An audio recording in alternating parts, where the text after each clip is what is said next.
This morning in the Roadshow Kitchen, we are cooking with GoProvidence.com. Chef Matt Hayes from the Capitol Grill joins us to make seared scallops and sweet and sour tomatoes. That sounds delicious. It's a great dish any time of year, especially with the holidays coming up. Okay, yeah, Excellent. You said any time of year. Today's kind of one of those mild days. Yeah, It's still exactly. gonna This be is a good perfect treat. for the end of fall before we get into the winter. Okay, excellent. And so what do we need for this recipe? This recipe is pretty intensive. We have some fresh sea scallops, which is the first thing you're going to want to use for an ingredient. And then there's 2 steps in the process. We do our sweet and sour tomatoes, which basically are heirloom cherry tomatoes. And then we make sweet and sour shallots with some aged sherry vinegar and a little bit of champagne vinegar and sugar. And then we also make a couscous to go along with the dish as well. Yum. And we toss in some lemon masta oil, a little bit of white soy sauce, a little bit of olive oil. So kind of a complex dish, but not really that complicated to make. So the sweet and sour tomatoes, we will make them Yeah, sweet we're going to and make sour. Okay, make them sweet and sour with the shallots. I know people Actually, were kind of confused. Like, wait, you have a sour tomato? We will make them. we that will way. make them that way. And talk about these scallops too. They're Yeah, good they're beautiful. size. They're beautiful sea scallops. They're obviously local from George's Bank. They're U10s, and when you're buying scallops in the grocery store, the things you want to look for, especially with scallops, the size is how many in a pound. So when you see a U10 or a U20 or a U30, that means there's approximately 20 scallops in a pound. So when people get kind of confused, it's the same as shrimp. You see 21, 26, and U15. All that means is how many units, which is what the U stands for, per pound. Oh, that's simple, So nice and easy. when you go into the grocery store, that's something you'd want to look for. Great. And so here, I mean, how many would basically come in a serving? If you came in, we have this on our lunch menu, and we also have it for promotional holiday menu. At lunch, you would get 3 of these scallops, along with the couscous, and it's basically what we call our plates menu, which is $18. It comes with a super salad, the entree, and then the side dish. So it's a pretty sizable lunch. Yeah, I'd say so. Fills you right up. We're going to get cooking this in just a little bit. Back to you. That's right. We are back in the Roadshow Kitchen this morning. Chef Matt is here from the Capitol Grill, and he's cooking up a storm. What are we going to do right now? We're going to start the first process of the sweet and sour tomatoes by making the sweet and sour shallots. Okay. All right. So the product you actually start with is you take a fine brunoise or fine dice of shallots, and we're going to start that right into the a small saucepan. Okay. And you have this pan on already? We just turned it on low to get it started to heat up. Right. And then basically the process is very simple. You add your vinegars and your sugars at the same time. So we have our champagne vinegar. Okay. And then we're going to add. Do you want to stir this while you're go doing right this? ahead. Okay. We'll add some aged sherry vinegar. Okay. And then we're going to use regular sugar, white sugar, About granulated. how much is that? It's probably about half cup, Okay. and then about a half cup of brown sugar. Right. Now this is a little more than you need for the recipe, but for TV purposes, at least you can see how the products Sure, are done. okay. The recipe for the online only calls for approximately 2 or 3 tablespoons of the shallots. Right. But once they're cooked down, they will last quite some time in the fridge. And how long are we going to simmer this down for? We'll simmer this down till the shallots are cooked and you almost get a syrupy consistency. So that's going to probably take about 10-15 minutes. At that point, we'll cool them down because you wouldn't obviously want to put the hot shallots on the cold tomatoes. Right. And then while we're talking about that, we can talk about one of the things that we prepared ahead of time. This looks so good. Is a little bit of couscous, which is the starch that accompanies the dish. Okay, and what do you got in that? We have this is an Israeli couscous, which basically is a granular form of semolina. Right. And then we have Kalamata olives, asparagus, some Grana Padano Parmesan cheese, a little bit of basil and chives. Okay. Now, and this is going to We'll turn this up. We're going to actually turn this up a bit now. Bring it up to to a boil, and then let it simmer to reduce. You'll cook about 3/4 of the liquid out, so there should just be basically the shallots left and a little bit of syrup in the bottom of the pan. And the shallots themselves, do you want them to be clear to get that onion, that real Exactly. heavy onion? This will mellow the shallots out a little bit, and this is actually the sweet part of the recipe. Okay. So people get kind of confused thinking we just put 2 vinegars in here. Right. But the combination of vinegar and sugar almost makes a nice simple syrup. Good. And then basically we'll put that over the tomatoes. Okay, very good. All right, we are cooking away here in the Roadshow Kitchen. In the meantime, back to you.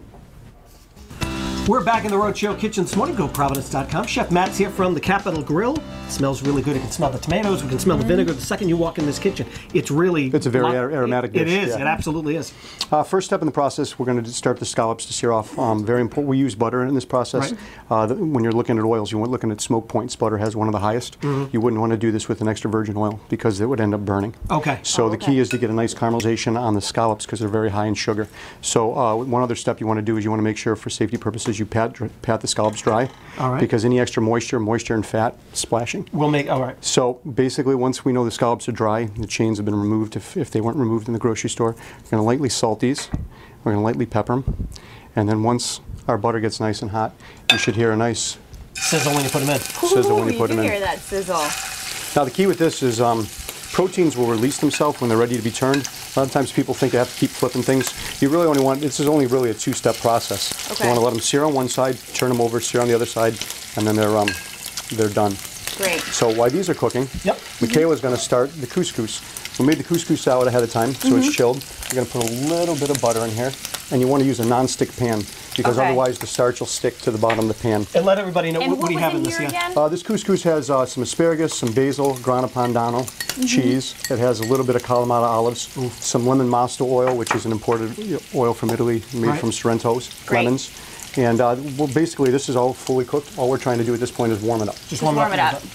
Gotcha. While that's working, you can start to see the scallops are caramelizing on the bottom. The trickiest part is controlling the heat. If it gets too hot, it becomes You're a gonna get smoke show smoke. in here. Okay. And if We it's do have a fan just We so have you a fan know. as a and backup. if it's too cool, you won't get that nice caramelization that we're looking for, the golden brown color. Okay. Great. The last part of the step of this process is going to be to actually assemble the sweet and sour tomatoes. Okay. As we spoke earlier, the actual sweet part is the shallots. Even though the vinegars were used to reduce the shallots, the sugars are going to act as the sweetener to the tomatoes. Okay. The sour part's the natural acid.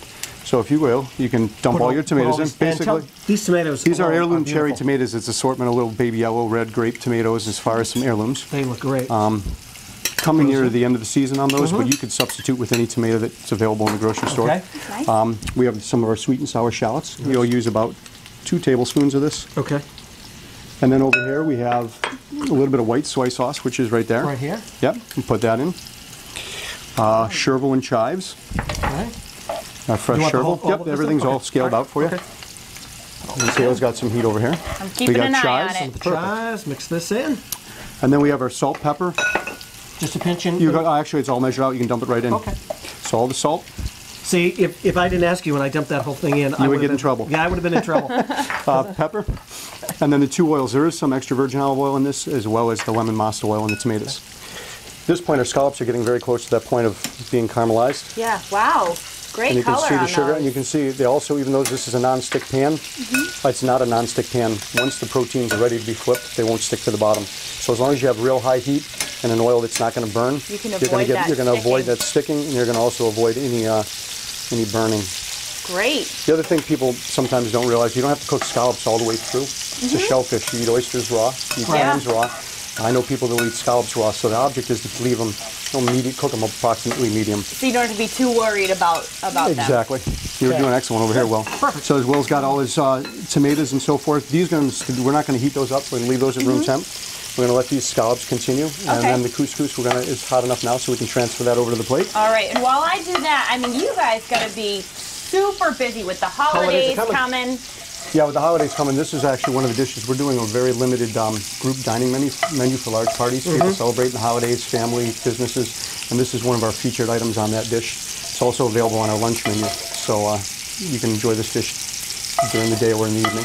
And are you taking right. reservations now? Oh yeah, we're booking up Good. very quickly for the holidays. That's good stuff. All right, so we got our scallops here. All right. We're going to put those right into the center of the We're plate. going to plate them up, dress them nice. You'll see the finished look at the end of the show. If you want this recipe, though, you can head to our website, WPRI.com. And you got your tomato.